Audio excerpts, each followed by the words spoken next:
À présent, la rubrique L'invité du journal. Je reçois pour vous sur ce plateau Madame Keita Domani-Ndoré, ministre des Sports. Madame Domani, bonsoir. Bonsoir. Et Madame Domani, quelles leçons tirez-vous de la participation de la Guinée à cette 30e édition de la Coupe d'Afrique des Nations que la Guinée équatoriale a abritée? D'abord, permettez-moi de vous dire que je suis très honorée d'être votre invité du journal ce soir. Et comme vous venez de le demander, la participation de la Guinée à la CAN était déjà à un moment donné en Guinée inespérée.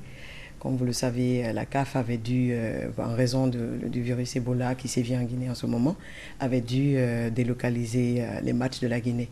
Et on a eu en tout cas la chance d'être accueillis par le pays frère du Maroc, où les matchs des éliminatoires se sont joués là-bas, et donc dans un climat de stigmatisation qu'on a tous suivi. Et je pense que ça a été l'opportunité pour nos joueurs de se retrouver autour d'une envie de répondre à tous au fait qu'on devrait isoler Ebola et non isoler le pays à travers son équipe. Et donc c'est à ce prix si difficile qu'ils ont arraché leur victoire. Et donc la qualification a été obtenue, on s'est rendu à Malabo, ce qui a été encore, on ne dirait pas compliqué pour notre équipe, mais c'était une façon de dire que oui, on peut être invité là, on l'a mérité, et donc on tient en tout cas à participer de la plus belle manière.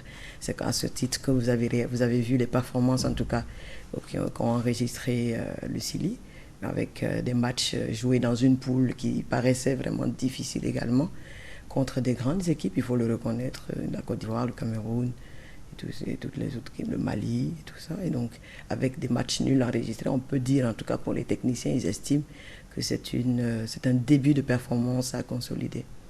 Et une participation remarquable de la Guinée, sortir du groupe D et se qualifier derrière les éléphants de la Côte d'Ivoire, champions d'Afrique en titre, qui ont battu les Black Stars du Ghana, qui nous ont donné une leçon de football en quart de finale sur le score de 3-0. Qu'est-ce que ça vous a fait de voir que les Guinéens ont pointé un doigt accusateur sur l'entraîneur d'être le seul responsable de cette défaite de la Guinée?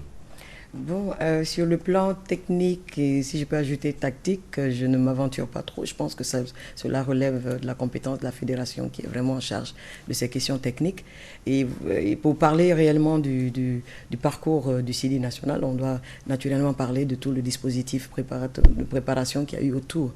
Et donc sur le plan administratif qui nous incombe en tant que responsable du département, et ainsi à travers l'aide du gouvernement, justement, qui nous mandate dans ce sens, vous remarquerez que cela demande beaucoup de préparation et beaucoup de moyens. Déjà sur le plan administratif, il a été mis en place sur la demande du gouvernement un comité de soutien à nos sélections, parce que vous savez que nous avons deux sélections qui ont été qualifiées, les seniors et les cadets d'ailleurs qui sont déjà animés pour la CAN des cadets.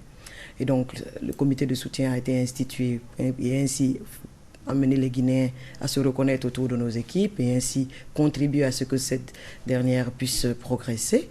Et donc, de l'autre côté, au niveau du département, nous avons, en collaboration avec la fédération, mis en place un comité de pilotage qui était là, sous la tutelle du ministre, mais présidé par le chef de cabinet et dont les membres sont constitués et des cadres du département, donc la direction nationale des sports, et de l'autre côté, les membres de la fédération guinéenne de football. Et ainsi, comme dans toute organisation, un planning a été élaboré et on s'organisait tant bien que mal à suivre ce cheminement. Et donc la Guinée, dans sa préparation, a fait son stage à Casablanca, où là, ils ont soldé le stage par 2 matchs amicaux joués dont vous connaissez les résultats, à l'issue duquel, arrivé à Malabo, il y a eu également à ce niveau des mandatés de ce comité de pilotage, toujours sous la tutelle du ministre, qui ont accompagné l'équipe à Malabo. Et donc là, le processus était le même, celui de veiller à ce que la préparation de l'équipe, en tout cas sous naturellement à travers un regard qu'on portait sur le travail de l'encadrement technique et la fédération, il nous revenait, nous autres, à veiller à ce que les programmes d'entraînement et tout ce que vous savez là-dessus, qu'on veille à ce que cela se fasse dans les meilleures conditions possibles. J'avoue que j'ai été assez séduite par la façon dont, je le disais tantôt, les joueurs, au-delà même de l'enjeu footballistique, gardaient le fait qu'il y a lieu de donner une réponse au monde entier quant à à ce que notre pays traverse sur le virus Ebola. Cela a permis de les rapprocher. Donc, je peux dire que ça a été un grand élément de motivation. Et personnellement, j'ai été très satisfaite en tout cas du travail des uns et des autres. C'est l'occasion d'ailleurs de remercier tout le monde. Voilà. Madame le ministre, qu'en est-il alors du bilan financier et humain et de la participation de la Guinée à cette messe du football africain qui s'est déroulée à Malabo? Voilà, bon, comme vous le savez, pour une activité pareille qui, j'aime à le dire dans nos cadres, c'est vraiment une activité qui dépasse le ministère des Sports. C'est vraiment une activité phare du gouvernement. Et à ce titre, il nous revenait d'avoir une approche assez, je ne dirais pas responsable, mais avec plein de rigueur. Et donc, une communication a été préparée à l'attention du gouvernement dans ce sens, où une demande du ministère des Sports, à l'issue en tout cas des besoins exprimés pour la préparation par la Fédération guinéenne de football, qui a été donc tarifée et qui a été présentée au gouvernement, et à l'issue duquel le gouvernement a accordé 59 milliards et poussière. Je suppose que ma dernière conférence de presse, pratiquement les chiffres ont été dégagés. Je vais juste vous faire un aperçu de la façon dont le tableau se présente. Vous avez une colonne prévue, c'est-à-dire budget accordé par le gouvernement, 59 milliards et poussière. Vous avez la seconde colonne où vous avez montant décaissé, donc 33 milliards et poussière également. Et donc, dans ce montant décaissé, 23 milliards et quelques ont été utilisés pour la CAN jusqu'au niveau que nous connaissons, le quart de finale. Et ensuite, vous avez